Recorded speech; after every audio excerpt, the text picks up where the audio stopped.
Bring us in, babe. Welcome to Coco Caliente. Welcome to Coco Caliente, everybody. Another edition of our amazing podcast that's loved by everyone and anyone that you ask. Oh, my gosh. Was that too much? Yes. So, Nicole, tell me why you're... So, we're still doing the juice thing, right? The reason I'm doing the juice thing is because I only did it twice, and then I gained like 5 pounds after the juice thing, and now I'm leaving for Florida in 48 hours, and I have all these expensive juices I didn't drink, so that's why I'm doing the juice thing. And it's healthy, and you like them. Yeah. I won't do it again. Really? Unless I'm desperate. I like the juice. It's just hard. Homemade juice is a lot better. I don't know what it is, but I'm a juice snob, apparently. No, it's just they're also, it's just hard to juice. I don't know. And it's like Nicole was saying, she was also trying like to do like the fasting thing. But then what would happen was like she won't eat after, and she still does it. No, she doesn't do the fasting. She just doesn't eat after 7, which works better. I gave that up for Lent. That's nothing to do with like a diet. That was my Lent. Oh, but still, you know what I mean? Like it's still good, right? That's how people, you know, if I did that, I think I'd lose a ton of weight because I snack all night. Well, I haven't lost any weight. Well, so weren't we talking about that where you find yourself where you're like, okay, I can't eat after 7. So I eat a lot more. So I eat a lot more throughout the day to counterbalance. So I'm juicing today, which is a joke because I had about half a pound of spaghetti salad this morning and like a bunch of other stuff because I was allowed to eat till 11 o'clock. So, yeah. Because I know I'm so crabby right now. I'm so crabby. But it's okay. But she has a much needed break coming up, and I say she because we can't go to Florida together. Insert music. Wah, wah, wah, wah. No, so I'm going for 11 days, and Victor's going for 48 hours. Literally. So with the new job position in the first I'd say like the first year or so, you got to make some sacrifices, and you can't move your schedule around like you want to, you know. And so, yeah, I only get to go for 48 hours, so I envy the fact that Nicole gets to go for that long. I'm really excited. I'm just basically going with my parents, my brother and his girlfriend. Ashley are down there right now. My brother and his girlfriend are down there, not my parents. We're all leaving, super early Wednesday morning. Mm-hmm. So by the time you hear this, I'm in Florida. And woot. I'm excited because I think I need the sun. Like, the Monday blues, or not winter blues, the I winter guess. blues. I think that was starting to come. So I got an interesting story to tell you guys. If you don't watch my Instagram, which you shouldn't, right? Because I'm not even that fun or interesting, and I don't post a lot. But you are funny, and I share the funny moments on my Instagram. She does, and you do a good job at capturing what you can, right? So the other day, I was driving to work, and I hear this like clackety-clack sound in my car. And I call Nicole's dad because he knows about that stuff. And as I'm driving, I call him and I say, hey, do you know what this sound is? He's like, no, I can't really hear it. What's going on? And then all of a sudden, a belt snaps, right? So then I pull over. And then I am looking to see what's going on. And I see there's smoke coming from the hood of my car. There's some smoke coming out. I open it up. I look. I don't see anything. And then I walk up closer and I look straight down and I see a little fire, right? So then I call Nicole. I said, my car's on fire right now. And I'm going to try to put it out, but I don't know what I'm going to do for work stuff, right? So she starts getting her stuff squared away, basically to get another car to me. And I start trying to put the fire out with some ice and water, which I think will work, right? Dave said, hey, just try that. The fire's not going out. I have to call. I never thought that would work. I feel like that's like throwing water onto a stove. You like throw a rug onto a stove. No, but do you know why you don't throw water onto a stove? Yeah, because it'll make it worse. But why? Because it's an electric fire. No, because it's an oil fire. Oh. On the stove, when you're cooking, a lot of times it's because it's oil, right? But water won't put out an electric fire. Yeah, it will. Oh. Yeah. Everybody just pretend I'm smart, okay? Correct me if I'm wrong. You don't want to put water. You don't put water in you don't want outlet. You don't want to, but if you have to, it's a feasible way to put out a fire. So you're saying that stove there, that's an electric stove, is run by oil. Oh, no. Oh, no. I'm saying if I have a pan and I'm heating up oil on the pan and whatever I'm cooking catches fire in the pan that has oil in it, you don't want to throw water in it. I'm talking about a fire on the burner. Like how... Well, there's not going to be a fire on that burner. That's why those are safer. Well, there was fire. I had fires growing up on the burners. Yeah, but Under that doesn't have a burner. You know, the other burner are the coil burners is what you're talking about. Oh, you don't know what you're talking about. You have coil burners at your parents' house, right? Yes. That's what you're talking so about. So I'm talking about, so that is not an oil fire. That is not. There is no oil. That's okay, you're right. That's exactly what I'm talking about. Okay, I get what you're saying now. I'm sorry to confuse you, but no. You are not smarter than I. I will take a brain test against you, and I will kick your butt. Anyway, so whatever this fire was, really what I think it was plastic burning. That's why it wasn't going out. But the water and ice wasn't putting it out. It slowly started growing. A bystander came by, gave me a fire extinguisher. The fire extinguisher didn't put it out. I saw his wife at workout class tonight, by the way. Oh, you did? Yeah, she told me that he put out your fire. I said, what a small world. That's funny. Well, anyway, so then the first firefighter gets there and is like, it's almost like a volunteer firefighter. He has a fire extinguisher. That one doesn't put it out.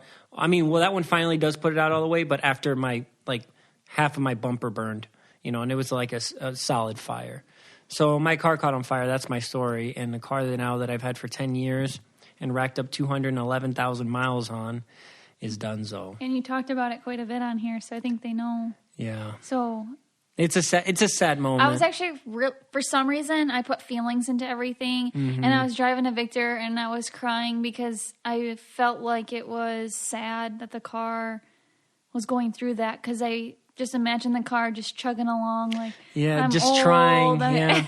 and she has. I mean, and I've told this to Nicole all the time. Like, I've gone from Louisiana to Florida, yeah, several times, but Louisiana to California, I've gone there and back twice. You know, that's a ton of miles. You know, she's gone basically all around the U.S., and she's driven all the way up here to Michigan, you know, from Louisiana and into Canada and back. I mean, she's been everywhere. She will be missed. She will be missed, and whatever they give me for that car is not even going to be enough, like not close to enough. Who told you that, babes? You. Yeah. But, and I think it's like 18. So the fair market value, I looked this up and Nicole's finding this out now. The fair market value for that car, for being so old, it's like $1,800, right? But it's not even, I mean, $1,800 is probably what I save in 6 months in gas by driving that car. You know what I mean? Just because it's so like paid off. It's paid off. It's very economical. Yeah. And I remember driving that car with my best friend in college, you know, Marie and Marino, and that was it. You know, we got the whip, you know, so. But anyway, that's my heartfelt moment about my vehicle. Okay, why don't you take a breath now? Okay. Well, today we have a really exciting guest. I'm going to wait until they come on to introduce them. Yes. Him, her, or him and her. It just makes it more exciting. I feel like sometimes we say it up front and it's like, oh, maybe a surprise, and just hear their voice for a second, and then we introduce them. Maybe you can guess who it is. Or maybe we just don't know which episode we're coming out with this week. Or maybe we're saying this because we're not sure who we're putting on right now. Well, him, her, them. We have like 3 interviews in the next 12 hours, so we're just going to draw out of a hat. So enjoy. Hopefully enjoy. Hello, Mark. Hello. Hey, what's up? Hey, thanks so much for joining us today. We really appreciate it. No, for sure. I'm really thankful. Thanks for having me. Yeah, anytime. Everybody that's listening, we have a very fun, interesting guest today. Mark Anthony Cuevas, not to be mistaken with Mark Anthony the singer. My mom really set me up this time. Right? It all started at birth. I was gonna ask you that. I was like, did your mom, when she was coming up, you know, how to name you, was she a huge fan of Mark Anthony? You know, I had no idea. I think, you know, my mom's always been a super religious person. So I know that Mark in the Bible, like, my brother's name is John. I have an older brother. So it's like she's always been super religious. And so I think the middle name just kind of worked together. But I think she told me one time, she's like, yeah, but I didn't want it to be with the C because it just didn't look good. I was like, all right, Mom, whatever you say. Sure. That is. That's so. And so what is your background ethnicity from your family? So both my parents are Mexican. They're both from Mexico, came over in the 80s, both of them.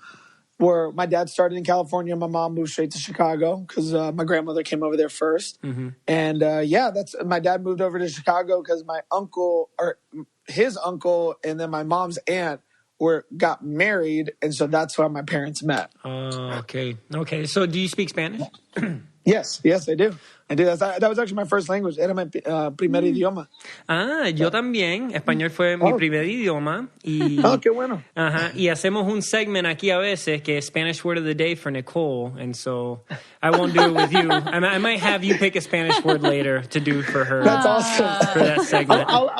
I'll let you pick it and then I'll help out. I'll kind of help you. Yes, sounds good. No doubt. So for anybody listening, Mark was on the first season of this love experiment on Netflix called Love is Blind, right? Yes. So and the premise of the show is basically you're trying to see if people can fall in love without seeing each other. And then get, basically propose and get married and then see what happens after that. What did you, when they presented this, well, first of all, how did this idea even come into your radar? How did this whole thing come about? So it's funny. I've gotten that question a lot. Everyone's like, are you an actor? Have you done like reality TV? I'm like, the only reality TV show that I've ever really watched was like Jersey Shore back when it was big. Right? And so I don't know if that was like to like, it actually came up helping me because like that was all me during the show. Like I never really got into like what the fans thought of me or whatever. Like, you know what I mean? Like even when they're filming, like they found me on Instagram. So they slid in my DMs and they were like, hey, like follow the link if you're interested. We're doing this like Atlanta singles project. And I was kind of like, well, sure. I kept saying like, why not? I was like, why not? And then like next thing you know, a couple months later, after like a couple of psychological evaluations and Skype calls, I was like, all right. Like they waited till the last 2 weeks to pick me because I was below their age threshold. I think their age, it was like 25 was like the cutoff and I was 24 at the time. So they were like really deciding with me. And then, thankfully like it all kind of like worked out.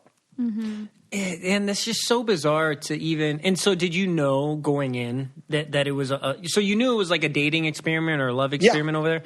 Okay, so they were very upfront. Yeah, they were very upfront about like about what the premise was, and I kind of had like at first I was like, but as the process kept going, and when I had these conversations with the producers beforehand. Because they were very thorough. They didn't just add people in there that, like, in my opinion, weren't at least thinking about or ready to make that big step. So when they asked me these questions, I mean, they were really personal of like, who you were in your past relationships and all this other stuff. And so I just felt like it led me to really think about what I really wanted. And I'm like, if I could find like a love at 24, because I always believe that. If like, I think we all are trying to find that. And I'm like, if I can find it at 24, I'm like, then why not? Exactly. Yeah, that's insane. I just, and that's what you thought, like right? Yeah, because you were really like. You're a very mature 24-year-old. Thank you. I'm 26 now, by the way. Okay. Well, now you're 26. That's so crazy. He's a man, babe. And I'm I'm 27. So and I'm when I was 28. watching that, really, it's just weird to think like I thought you really were 24, but it's weird that it was 2 years ago. I appreciate it. And I've always been. I'm sorry. No, go ahead. It was funny. Like a year and a half before the show, I actually was like became more introspective of trying to figure out what I want to like. Do like my grandmother had passed away at that time like a year and a half ago, and we were like super super close. Like I'm like this lady's gonna see me like at my wedding, or like my kids and all this stuff, and then it kind of like gave me this reality check of holy cow, like I need to work on myself because like there's not much like time, and like we always think we have a long time, right? But it kind of like hit me with this reality check, and so I really started investing in myself, like reading books. Going to like even therapy before the show. Like I was just trying to figure out different things about myself that like, helped me kind of be even introspective then. And then the show kind of amplified it to be more introspective now. Yeah. It's crazy how something, and it seems like a huge thing, but it just really starts at simple being introspective. It's more just being more aware of what's going on around you and what you want out of life is kind of like what it boils down to, and how fast your outlook on things and your reaction to things and how you process things and emotions and thoughts and on a deeper level, how that just changes your whole life. Right. Exactly. 100%. I think so many times we go into this avoidance mode of, wow, this happened to me. And I'm like, no, that happened for you. Like, what is something that you can kind of take out of that like can really help? Because you never know who you can influence. There's somebody out there that like is going through the same thing. And whatever your struggle is like there's somebody that like they hear like, oh, he went through that too. It's like, it may not be the same thing, but wow, I could do it. And Right. I don't know. That's how I've always kind of looked at it, and it maybe that like always big picture wise, and it's always, I don't know, it's always helped me move forward. And as we were watching you on the show, you were so vulnerable. And it was awesome to see that, because that means you were just open to that possibility, right? If you go in there with a different mindset, you might not have the same outcome. You know what I mean? Like, maybe nothing will happen. Like, actually, a lot of people from the cast didn't have anything happen to them. You know what I mean? But there was a few of you guys that did. So how was that, trying to like get to know somebody through a wall? You know what was so cool about it, and I'm going to be very honest, is like, it really gave me I think all of us a reality check of like what we are really looking for. Not just like, oh, is this person blonde, brunette, white, black? Like, like that stuff didn't matter to a majority of us that made it to us. Like, even I would say 90% of the cast, you know what I mean? Like, all of that stuff, we were just like, whatever. We weren't looking at that anymore. I was like, they gave us these questions. They're like, you can use these or you don't have to. But like, these are questions that help build the connection. And, time is of the essence. And I was like, you know what? I'm going to be 100% myself on this experience. And I'm going to really figure out what I want. And I think deep down, like when I asked those questions, I started to realize like, what do I want? Like, I don't know if guys noticed, but we had like a journal, like during the show. Like I got to, like, it wasn't just like, let me write down what they said. It was, okay, what did I want? What does my future wife look like to me? And what does my family look like to me? And so it became, instead of this swipe left, swipe right culture of how hot are you, it became like, what type of person are you? And that's something that I've carried to this day, where that's what I look for in friends and a romantic partner. Yeah, and let's take a step back to when you were actually entering. So you guys, all the guys stayed together, and you all are together. You're kind of looking around, and are you just kind of like, this is real and this is like my competition, or how were you feeling?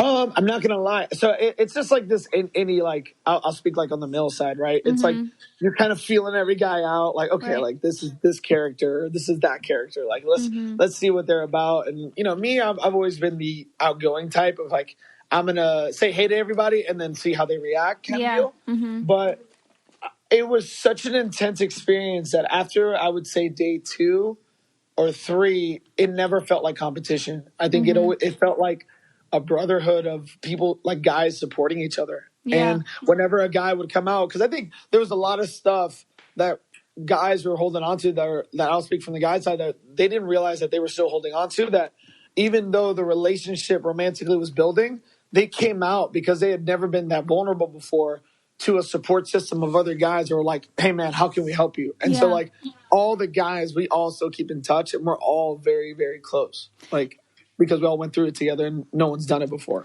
Right. And then would you feel like try to see who other people are liking, or was that something like if it just came up, it was brought up, but you weren't like investigating if someone was into the same person you were?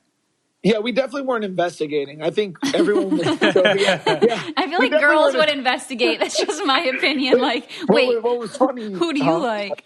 Right. And so what was funny is actually, I think for me, I'll speak for myself, is like after day 3, I kind of knew that the only connection I had was with Jess. And not to say anything bad about the other girls. It's just like the way everything kind of went down and the romantic connections, like I started to build friendships with some of the girls. Yeah. And so I'd be like, so what's she like? So what is she like here? And so like, what is she like there? And like, so they would give me kind of like the insight from the pod perspective. Oh, okay. Yeah. And so like my final 3 girls were Diamond, Amber, and Jess. But Diamond and Amber were like my sisters, basically. They're like my best friends. and we're still okay. all That's how you and Amber you guys were such good friends on the show. Like after, like when you guys were where were you guys at for your, like. Was it Mexico? Yeah. Was that Yeah, we were in Mexico. Yeah, okay, yeah, we were you in guys Mexico. had that strong friendship, and so you built that in the pods. That makes more sense now. Exactly. Yeah, Okay. there was so much content that like it's hard to put it into like 10 episodes that and I totally get it.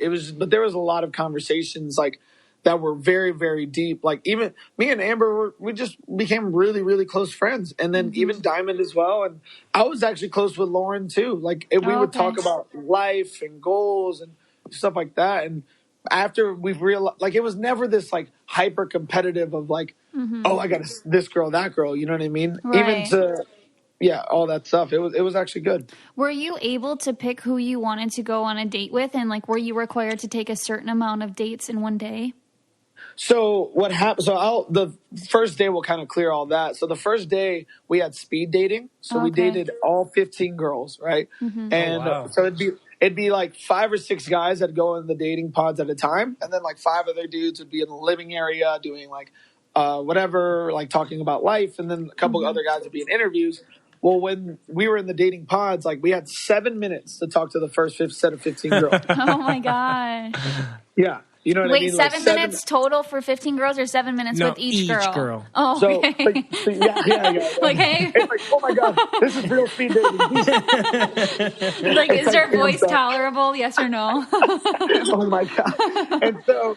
And so what happened is, so we had to rank them between 1 to 15 after day 1. And they had to rank us. And so based on like the ranking of like, okay, I was number 1 for them, but they were my number 4. That's how the order would kind of work out later on. So if you guys were higher ranking, you'd see them more often. And the people that were in your lower ranking and they ranked you lower, you wouldn't see them as often anymore after the first day. Okay. That makes sense. So that's why the first day is so important, because they were like, you only have 7 minutes to ask the questions you want to ask. So you better ask them quick. And so it made me realize, okay, what is more important to me to ask right now? Because I need to get what's going to help me get a good vibe off this person real quick, you know? And was those dates in the pods, was that exhausting? Because it kind of seemed like an interview almost. Yeah, it seemed almost like an interview type thing. Yeah, you would have a conversation, but part of talking to somebody and being there in the moment with them, it seems a little bit more engaging, so it's harder to get bored of things or just feel like you're bogged down, especially going from like date to date type of deal. So did you feel like at any day like you were like, oh man, got another date I got to go to?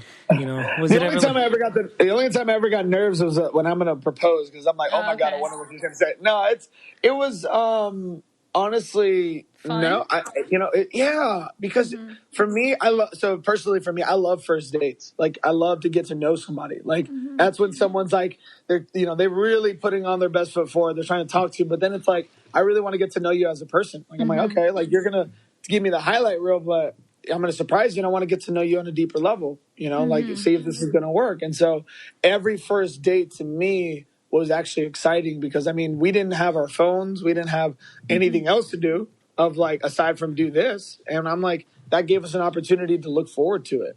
Yeah, that's a good point. Yeah, absolutely. I'm still it's still yet to see if the experiment is successful. I know 2 people got married, but they're still married. And it's I know been they're a year still and a married, half. but you got to give it like 5 years, right? Really? See if they're still together.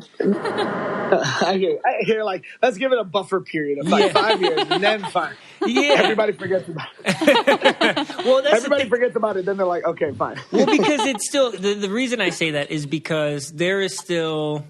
Yes, they got together and they were together, but since this show just aired not too long ago, it's almost like they're in a honeymoon phase again. For sure. They got all these followers on social media, they're interacting, they're doing all these public appearances, you know what I mean? So it makes it easier to like somebody when everything is great. True. You know? Think of the emotional connection you can make with somebody in a year and a half of like waiting, you know, of like no one knows who you are and you're doing your thing. And that's, for me, Lauren and Cameron and Amber and Barnett, I mean, it's like everything happened the way it was supposed to happen, because the way Cameron looks at Lauren and Lauren looks like I still talk to them, and like even Amber and Barnett, they're these two sets of couples, like whenever I'm near them, they're the same people that when I first met them, and like it's like nothing's changed, and like there's yes, you're right. If like we went through this experience together, but there's that amplified romance of holy crap! Like I met this person in like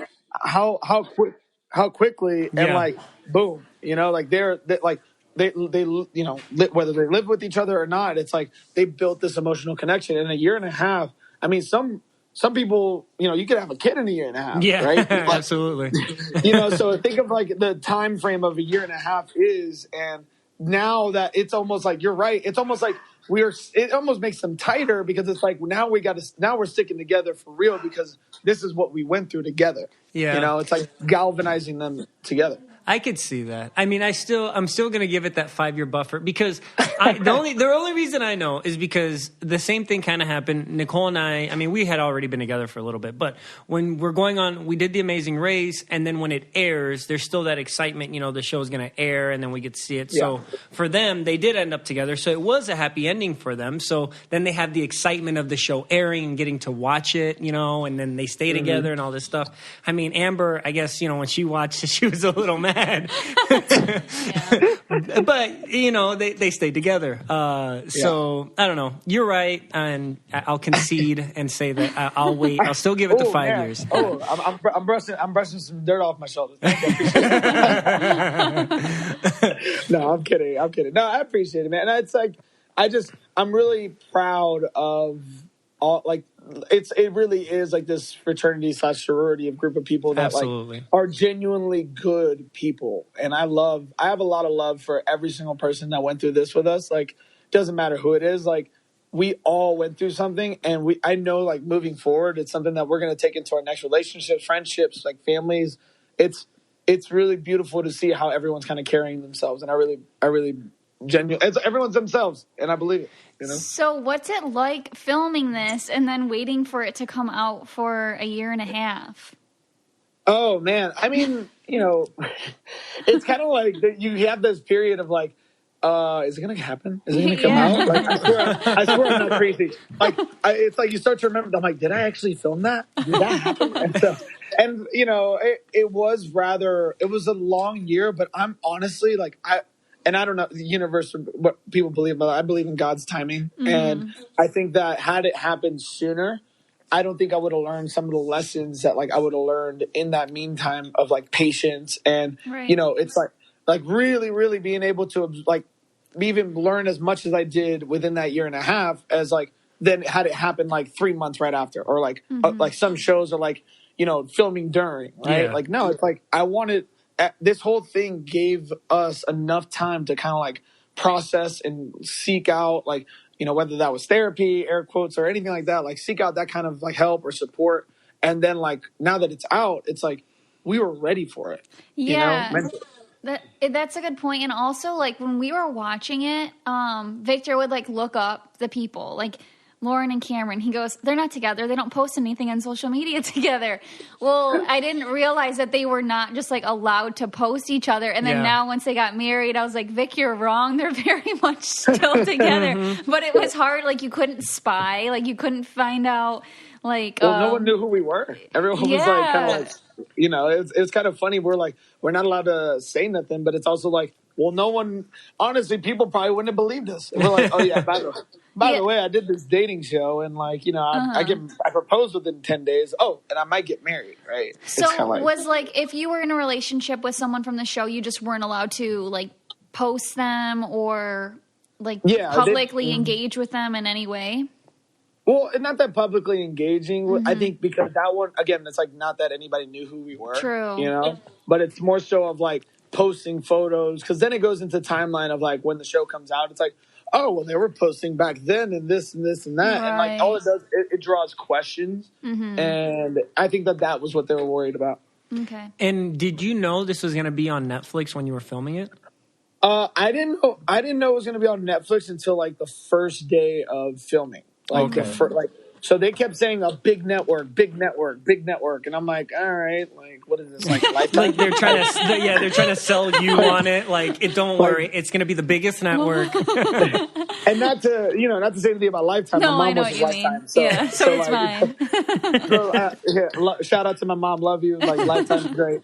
Just want to say, like I was like big to hoop, like right. And then when they told us, we all kind of looked at each other like, oh snap, like, yeah, okay. Yeah. And no one expected it to be like this, to reach as many people as not a single. I promise you ask any one of them, like no one thought it was going to be like this. Yeah, because Netflix, 160 some odd million subscribers, in the world. And to think that, basically what I'm getting at is nobody would have ever thought that you guys would get the following that you guys have now because of that show on Netflix, right? Yeah, and so exactly. What was awesome to see is that you guys were really just normal people trying to get on this experiment for love. Not trying to get famous. And now, and now the second season, if they do a second season, which they probably will because this one was very successful, I don't know if they're going to get people for the right reasons, and that's why I think this first season is like the real season. Like you really it was full of emotion. It was full of like everyone who they absolutely were to their core, instead of like, oh, I'm going to pretend to get engaged just so I can like say no at the altar and get all these followers. And so the cool thing about it, and no, you guys are 100% right. I think every first season, right? Think of like all the first seasons of everything, whether it's like Game of Thrones or like all these other shows, like the first season's kind of like pivotal. But I think into these like dating, like this dating experience, it was so intense the process before we even got there of like vulnerability. I think if they follow their model that they did with us, they can kind of weed out the folks. And don't get me wrong, there's always, I think any reality show, there's always going to be someone looking for whether that's the clout or like the fame or whatever. But love is undeniable in my opinion of like whether the way it's portrayed or whether when you see it, like and I think the audience knows like when it's real and when it's not. And so I think that eventually those folks through the experience, because of how intense it was in the pods and even after the fact, even season 2 is going to be just successful in my opinion, because that pod situation isn't just, oh, I just talked to your first voice and then, no, it's like, what's your family like? And then like, it's real connections, And so you kind of have no choice but to make that connection, you're saying? Yeah, I mean, not that you have no choice. It's more so of like that is what you're involved in like all day. Like that's what you're focused in, and like no one's helping you make that decision. And like it's like you really build genuine connections, and once you do, it's undeniable. Yeah, that's crazy. And now that you said that, how long when you actually have like let's say the people that you're narrowing down, how long do those conversations last in the pods? Every day we got more and more time. So like day 1, like I said, it was 7 minutes, right? Day 2, we had like, I think it was like 15 to 30 minutes. And then like after day 3, that was like, that's when you really got out of the general questions and more in towards the like, then they had specific days like of like, this is marriage. We're going to talk about marriage today. And then we're going to talk about like sex. We're going to talk about sex today, like, or like romantic relationship. Like, what do you look for in a husband? Like, stuff like stuff like that. Or like, then like another one was like family day. Like what, like, so then it was, but you had more time. So those days were like, if you made it to those days were an hour and a half and some change per person. Oh, wow. And so think of like an hour and a half to 2 hours, like how much you can get if that's all you're like talking about. Yeah, absolutely. And so deep dive, and it's compound. So after the first initial interest, you're kind of like excited to talk to them again, and then you're talking to all these people, and then you talk to that person or whoever, and then you have more time, and then you're like, oh my god, we have more time, and then it goes away, and then you're like, now you have excited again it's like that compound effect of interest and connection that you're just going all the way until you get to day 10, because every day felt like a month. Yeah, I bet. I'm not gonna lie. And how much downtime did you have? Because I was reading and it said like you had brought your guitar and Barnett had his little ukulele and somebody else was singing. So and you guys were like a little misfit band in there. So how much downtime did you guys have like without the cameras and all that? I would say like, sorry, I'm like losing my voice, but no, we had a good bit of downtime. Not so like some of the guys like when they were in the dating pods, like a lot of us were like just hanging out, and whether another guy was taken for an interview or whatever, we do like those like side interviews, when they're like by themselves, and so like somebody would do that interview, and then like, but we always like. There was always a moment, like I had brought my football too, and we turned it into like our therapy football. Like whenever we needed to like step out and like talk about some stuff, like that was like the, hey man, let's play catch, bro. I need some help. AKA therapy. I still have that football to this day, and I still have the same guitar. But like, yeah, it was kind of funny how like we all like like you said, there was one Barnett was playing ukulele, and it was Kenny that was singing, and then I was playing my guitar, and like. Dudes were like, we started doing funny things, and that's why it turned into like, in my opinion, so a fraternity or like some like a brotherhood, because like we all always came together and made something from nothing. And for you, you were a personal trainer before this, correct? Mm-hmm. Yep. Is that what you're still doing now? Yes. So I do group fitness. So I'm on a microphone talking in front of a bunch of people, like, music's blaring, like high intensity interval, like training. So it's like strength training and like stuff like that. Yeah. Do you have more people join your classes now? I'm not going to say no. I will say yes. It's funny because now it's getting to the point where like I'm having more new people than I have people like in my evening class than I do like people that are regular. And like it's cool, but then I'm like, okay, I'm trying to explain to a lot of people how to do something they've never done before. Here we go. Yeah. Pay attention to me. I'm going to speak. That's why I don't really have much of a voice anymore, because I'm over here like just yelling like, okay, talking slow. That's funny. That's awesome. I love it. I love what I do. It's for me, it's like I get 55. I've really worked on my craft in the beginning. Like really, I was actually scared of public speaking. I was petrified. Like I've frozen up before, and like my first class that I ever coached, I froze up the same way, and eventually I started to work on it, getting better. And now I've coached classes of 200 people, 300 people, and I've coached a class in my studio, like always packed. And for me, it's 55. I get 55 minutes to change someone's day, so I love what I do. And, doesn't matter if you're tall, short, skinny, big or rich or poor, it's like we're all doing the same thing. And that's what I love about it. Absolutely. Absolutely. All right. So now I do got to ask you about Mexico. And when your family was going out for this wedding, did they really think you were going to get married, or did they think, what were their thoughts on you being on the show? Where they're like, all right, he's just going to do this, and whatever, we're just going to show up and support him no matter what he does? Or were they like really excited for you to like fall in love? You know what I mean? Like, what was their thought process? So having a Latin family, you never really know. They tell you one thing, think another thing. Yeah, they could be like, "Oh, mijo, like here you go, like go do your thing, and then they'll talk to my mom and her sisters, and be like, "Oh my God, can you believe Mark thinks that he's really gonna get married? Like, chinga ni que fall in love. He's gonna fall in love. It's stupid. No, my mom. Luckily for me, and I've been really blessed to have parents that have always supported me. Whether that was when I went to go play college football, whether I was doing what I do as like fitness instructor, like doesn't matter. Like they've always been like, well, if that's what you want to do, like, all right. And, my mom has always been kind of like my rock. And she knows that I make my decisions on my own. She's just always like, and it's always given me that kind of confidence to go do those decisions, because they've always been like, you're going to do what you want to do, but like, we're here. Like, all right, like we may not agree. We may not think that it's the best thing for you, but like, we're not going to stop you from living your life. And so I'm thankful that I've always had parents like that. Yeah. And it's always given me this kind of confidence to go out and do different things, whether it was try to get married at 24 or, be somebody like this. Yeah, absolutely. Absolutely. And then, so initially, yes, they gave me like great support. And so, I mean, granted, they probably thought I was crazy, but. And then you're up there at the altar, and then, she says no. That sucks. And I saw that you were saying you had no idea what she was going to say. So it's not like you were expecting, a solid yes, but at the same time, that's what you were hoping for.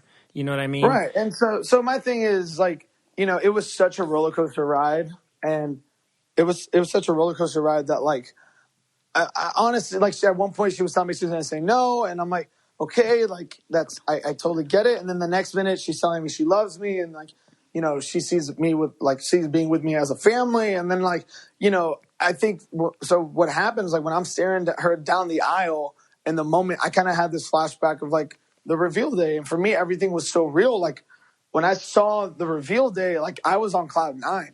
And then it was the same thing when she was walking down the aisle. I was just living in the moment. And so I made a promise to myself that I was always going to be honest to myself in this experience. And so when she walked down the aisle, it was I was going through my experience. That was me. And she spoke her truth, and that's okay. Everything happens for a reason, and I'm not mad at her for it. It's, it is what it is. Mm-hmm. And I was going to ask you about, Vic kind of jumped to the end, but like you said, the reveal day, what is that day like? Somebody that you've been talking to for so many hours, you haven't seen, you're now engaged, and you're about to, see her for the first time. She's about to see you. What does that feel like? Oh man. It's funny watching it back. I've watched it back twice, and it's still it's as if it's happening in real time. And I'm just feeling those emotions again. It was so real. We were, all there. I had to wait, and then I'm sitting there behind the little sliding door, and I'm don't lock my knees out. Don't lock my knees out. I'm so nervous. And then it's everything you ever expected, and you walk across that hall and just man, I don't know. It was such a pure moment for me that I felt like I had I did it. And it was I deserved it. It was something that I got, and it was something that I was worthy of. And obviously it didn't work out, whatever, the way we initially planned. But that moment I'll never forget for the rest of my life, because that moment truly allowed me to be I was as vulnerable as I could have been, no matter what. And I was 100% myself, and I got this. And in that moment, did you feel like Jessica was reciprocating those feelings towards you too? Did you feel wow, she's so into me, I think she's beautiful, and this is going to really work? Is that what you were feeling? For sure. Yeah. For sure. I felt that genuinely, because it looked from watching it on TV, it looked like you both were super into each other. Yeah. And then even after, so she was they didn't catch this, but we're both from Chicago, and she was this is our World Series win. To me, talking about the Cubs, and 108 years didn't win the World Series, and then both of us, it's I don't know, it just felt so right. And that moment, I watch it back, and I just sit back, and I still get chills watching it, because that was what I felt. It was real. And then you guys are kind of separated for a little bit, and then you're off to Mexico, correct? Mm-hmm. Yep. And what do you think, kind of watching it as a viewer, it kind of seemed like Jessica was a little bit caught up in being rejected by someone, regardless of who it was. I kind of think she was distracted by that. Were you feeling that, or what was going on in your head? So I didn't really feel that until after that day. So it was a day that we went horseback riding, right? Where I was we were all in the jungle. Yep. You remember that part? Yep. So the day, that was the best day ever. I felt comfortable. I was cracking jokes. I was making production laugh. I was making the people on the horseback riding laugh. I was being myself. That's me. And she said that she was really feeling, I remember her saying in her session that she was really starting to like you then, really fall for you. Yeah, because I just felt so comfortable finally. And it took us a second, just because it was very intense and getting used to it. And when we were that day, I was so happy. And then the next day it just kind of happened, where she just felt like she didn't feel like she could get there. And then starts the journey of trying to figure out if we can, and for me, I held on to, that love that I thought I had, and everything like that. But it was, it was a journey nonetheless. And at least, and that you gave it everything. So it wasn't from lack of effort or lack of you trying. And then at the end of the day, you can go home and say, I have no regrets. Mm-hmm. Yeah, that's 1,000% right, because there's so many people. I think that so many times we're trying to protect and hold on to okay, if I don't give them everything, then they can't hurt me. But in reality, it's what are you protecting? It's what do you? That's the one thing that can really build that connection. Mm-hmm. What are you holding back? And in my opinion, now I could be totally wrong, but for me, like this. So it goes back to this quote that I found. It's from Casino. I don't know if you guys seen it, from Robert De Niro. And it goes, when you love someone, you've got to trust them. There's no other way. You've got to give them the key to everything that's yours. Otherwise, what's the point? That's Yeah. true. You know? Yeah. Because it's like, you really do. And if you've seen that movie, it's the same thing. Like, you give them the keys to everything. And even though you know that there's a possibility that they can hurt you because you give them everything, it's like, that's what love is I'm trusting you with all that. And even if you break that trust, it's like, no, it's cool. Like, I don't regret anything, because all you're doing is teaching me something and allowing me to move on and be a better person. Yeah. Absolutely. Absolutely. You know, and not to get like bring the mood down. It's just like, for me, it's like, I don't know. Yeah, No. way to mess up the mood, Mark. Wait. You're like, dang, Mark, really? Like, what's up, man? No, I just like, I take every relationship and I learn so much. Like, I really look back at, like, for myself and what I learned from it and what that person taught me, and like, what is it I can apply in my next relationship, you know? And I was as vulnerable as I could have been. That's what Jess taught me. And I think, like, watching it too, it showed you being, when, like you said, you were so vulnerable with the situation and everything, and it made everyone who's watching it just see you. You were such an easy person to, like, character to fall in love with, because through every obstacle, you just wouldn't give up. You would see the beauty in everything. Even when she tells you, like, I don't know, before the proposal, like, maybe she was feeling Burnett and kind of brushed you aside. Then you came back so hopeful and optimistic. It was really nice to see that. And it was really nice to see that coming from a 24-year-old who was young and could have just been like, you could have got angry and said, well, whatever, I'm over this. And you always took the high road. So I think a lot of people watching this learned from you on how to handle situations when things aren't going the way that you want them to be.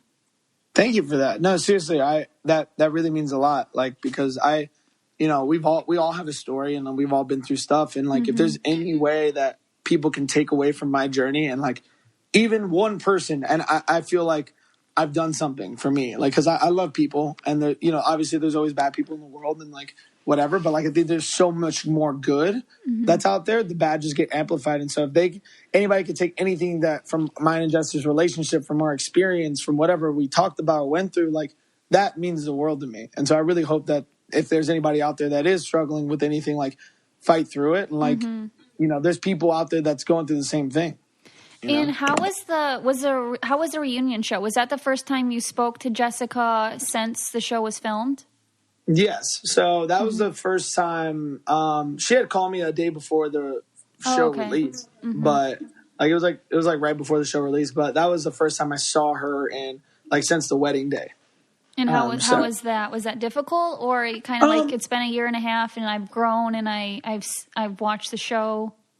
A little bit of both, honestly. Like, it's like we were both kind of like it's like that, not tension, right? But it's like this unknown, like, okay, how does this? I haven't seen this person in a while. We went through this together, but we've also grown a lot together. So it's like, I mean, it was not, when she walked up, I still gave her a hug and everything, and I meant what I said, and when I told her in the reunion, and I literally have no ill will towards her. Like, people are like, you need to go off on her and stuff. I'm like, why? She taught me everything I needed. Like, that was like an emotional boot camp. Like, thank you. Like, I appreciate that. Why am I going to be? And like, to me, that's like, I love that. Like, I loved her at a point in my life, and that's okay. Like, it didn't work out.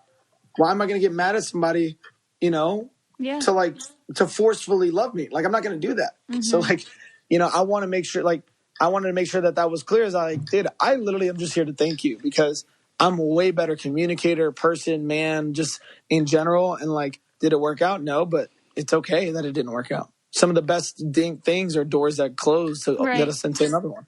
And do you think, like you said, that you thought it was like God's timing that it came out at this time, and that, do you think, like, you're right, had it came out like 3 months after, you probably still were feeling pretty heartbroken, correct? Or no? Yeah. I think a little while after the show, I did my kind of due diligence to self-reflect, and I did go to therapy. I'll admit it. And anybody struggling with mental health, there's nothing wrong with that. It's not a stigma. It's not a stigma. I really a lot of folks suffer from anxiety and depression. And I, for myself, I had to really deal with the fact of like how intense it was. And then it was just gone, and like I had to pick up my pieces, right. And like really deep dive. Cause I studied psychology later in school, but like, it was later on. I started off with accounting, but once I got into psychology, it was just I came in there to help myself, and it really opened up the door to allow me to go to therapy and like be open and honest about it and like journal and learn how to meditate and really self improve, because that's something that, I mean, you can ask anybody in the cast. It's so intense. And even though me and Jess didn't work out, I was sometimes asked like why it didn't work out. But then I realized it's like it didn't work out for a reason. Absolutely. So to have that kind of introspection, And was it hard to watch the show back, or were you kind of feeling? I was definitely nervous. I'm not gonna lie. Because like you never know. I mean, how they're gonna edit it or whatever, and even if they edited a bunch, but I was just kind of like, I relied on like my faith. I prayed. I was like, you know what? Whatever happens, happens. Because it's the same thing that like when you live life with regrets, right? Like I had no regrets because I gave it my all, and so I kept referring to that to be like comfort, because I'm like, well, I did the best. I did everything myself. So if they edit it, whatever, make me say something else, like cool. But like I know what I did, and I know it was me. On me. I can't imagine sitting for a year and a half knowing you like had a temper tantrum, and just like with that whole scenario with, I forget the couple, was it Diamond and somebody Diamond and Carlton? Okay. Yeah. Anyways, like just like sitting on the situation of like, oh my gosh, because that was such an abrupt, crazy ending to the experiment. And like you said, you gave it your all, and you kind of went through all the way to the I do type thing. So sitting on that would be easier, I think, than sitting on a fight that ended the relationship. Yeah, absolutely. That would be hard. I can only imagine. Like, it's like you almost have like unfinished business. And so you're just kind of like sitting there with, I hate like things that are up in the air, right? It's just like, okay, let's clear the air. I want to know whether it's good or bad, like whether you talk to me or not. Like, let's clear the air. Yeah, exactly. And now that it's all over, right? And you are females throwing at you, getting thrown at you left and right, like Oprah, like, oh, here's a female, and here's a female, and here's a female. Are they just like hitting up your DMs and all that? Yes. There has been a lot of positivity. I'm going to keep it on a positive. There's been a lot of positivity. I'm super thankful for it. And no, I'm really focused on like what my journey is moving forward, and what the next opportunity, and what I got to do to like keep building and like be a better man, brother, and like take care of like my family, because that to me is what's the most important thing. And so although I have gotten so much support through all this experience, and I'm super thankful that everybody's connected, it's like I'm really, really focused now on like what the next step, how can I help more people? How can I help myself? How can I, again, help my family? And like, how can I move forward as my career and like what I love to do? Because, group fitness is a passion of mine, but like, how can I help more people in that? Right. Absolutely. And like introduce people, because people get so intimidated. They walk in a gym, like an LA Fitness or whatever, and they're like, oh my God, I don't know what to do. But I'm like, group fitness allows you to kind of just like lose yourself and just not even think, and like just go with the group. And it's a team atmosphere. Absolutely. So I want to introduce people. I want to introduce more and more people to that. And where can people, if somebody was you're in Atlanta, correct? Mm-hmm. So if somebody wanted to go to one of your group classes, where would they have to go?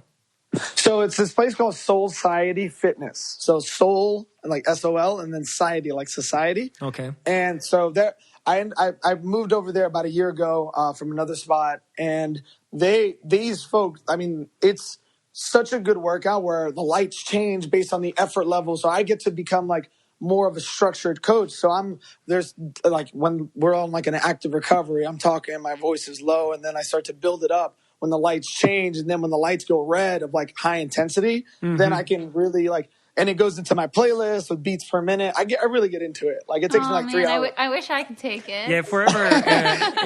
It takes me 3 hours to make a playlist, because I go, okay, what's the vibe that I'm trying to create? Mm-hmm. What songs go with that vibe? And then do they fit the beats per minute that I'm looking for to really like, because people don't realize like beats per minute, it like allows you to lose yourself in a workout. Yeah, like absolutely. A lot of people just a lot of people just throw songs together and then they wonder why some sets are hyper intense and then some sets are really low, but it's the psychology of the music that really like pushes you through a workout. Yeah. And so that's why when I spend time, like all my playlists are on Spotify, I spend like at least 3 hours, like minimum, to like make these playlists every time. So that's why I'll release like one a week. But it's fun for me. Like I get to create that vibe, and I get to be kind of like the creator of the atmosphere that I want. And so that's why I love the place I'm at, because it allows me the freedom to do that. That's awesome. So you heard that. If you're ever in Atlanta and you want to get one of the best workouts of your life, go to Society, and take the class that Mark Anthony is. And not the singer, but with a K. All right? You're so great. Nice. Thank you so much. Where can people follow you on social media? So people can follow me on Instagram at Mark Anthony Cuevas _ just one underscore, and then on Twitter at Mark Anthony CUE. They wouldn't allow me to finish my full name, but that's fine. I'm opening up a YouTube channel starting at the end of this week. Awesome. Just like more, so it'll be more of like my life continued and like lifestyle, fitness. Also, we'll have some workout stuff on there as well.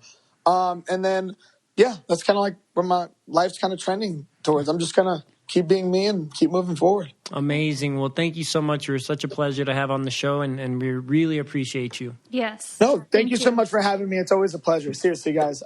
Thank you. All right. You have a good day. Bye-bye. Y'all have a blessed one. Take care. Bye. We really hope you enjoyed that. Very, very fun, delightful conversation, obviously because of me. Yeah. I'm kidding. I rolled. A hard eye roll. All right, baby. I got a Spanish word of the day for you. Okay. It doesn't have to do necessarily anything that things that we have talked about per se on the episode. Okay. Okay. But the Spanish word of the day is peo. Peo. Peo. Peo. With a P? Mm-hmm. Peo. It's just a random word. Like, it's hard for someone just to guess a random word. Do you know what I mean? Like, if it has to do with discussion, that's a little bit easier. Yeah, I know. I'm going to say a word.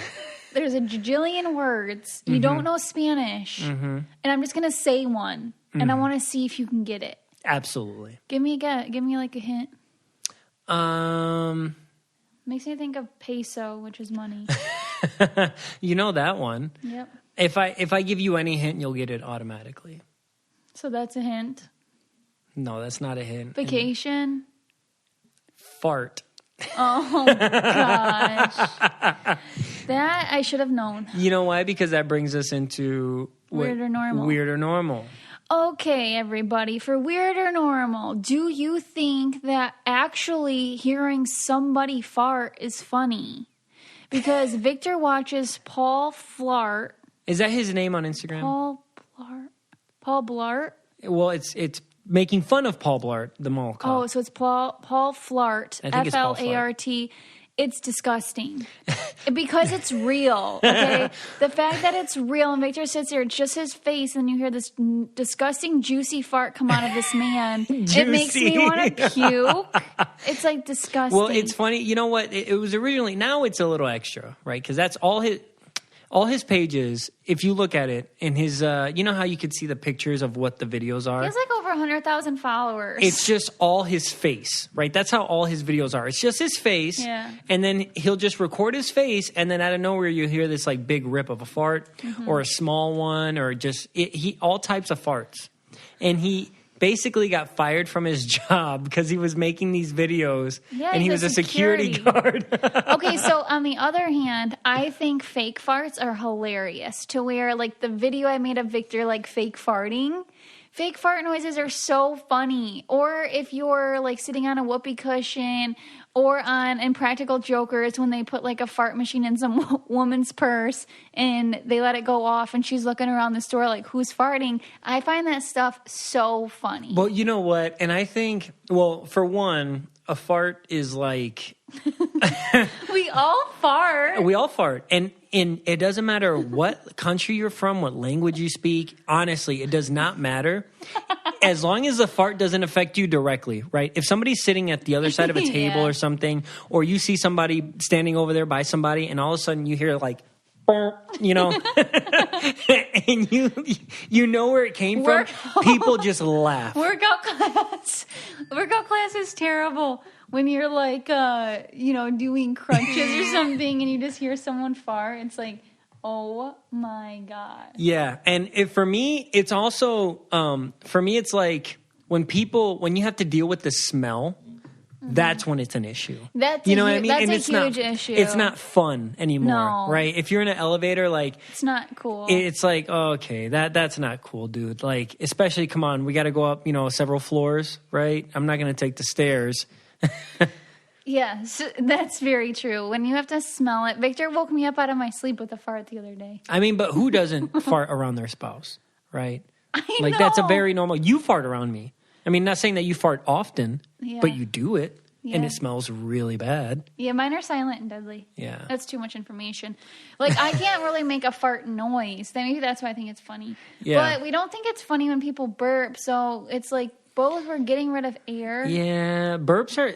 You know what? Burps are gross. For some reason, burps are more nasty to me than farts. I've always said that my whole entire life. And I'd rather you fart than burp because burps, you can smell the food in like a weird way. And also, it's like you shouldn't have that nastiness coming out of your mouth, right? It makes more sense when it comes out of your rectum opposed to coming out of your Alrighty, esophagus so now, out to the air, into the world. Yeah, let's change the topic.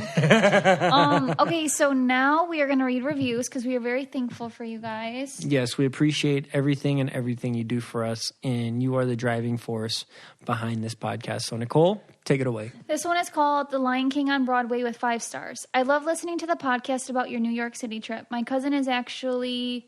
Zazu. Oh, yeah, Zazu. That's awesome. Tony Freeman. I've been a couple times, and he was able to give us a tour backstage and everything, and that goes into those shows. And everything that goes into those shows. It's truly incredible. You guys both seem so down to earth and normal coming from... Victor, you sent me the screenshot of the review I wanted, but it cut off. Does it show up on yours? You guys seem so down to earth Thank and you. normal coming from a TV show. You guys bring peace and comfort to me everyday life. That's so sweet. Keep being amazing, XOXO. And That's actually, that awesome. was on our normal reviews. Oh, well, I got an email. It was the first one. So I got an email of a nice review, and then we share the same Coco Caliente email, and then Vic deleted it, and I said, you better get that back right now. Okay, let so me then put... he screenshotted it. Time and out. it Okay, was cut off. this is another thing that I wanted to talk about. And it falls under the kind of the spec of weird or normal. But is it weird, and I guess this is more normal than I think, but definitely it's something that we should all strive to do, is unsubscribe from emails, right? So, for example, Nicole and I share a Coco Caliente page.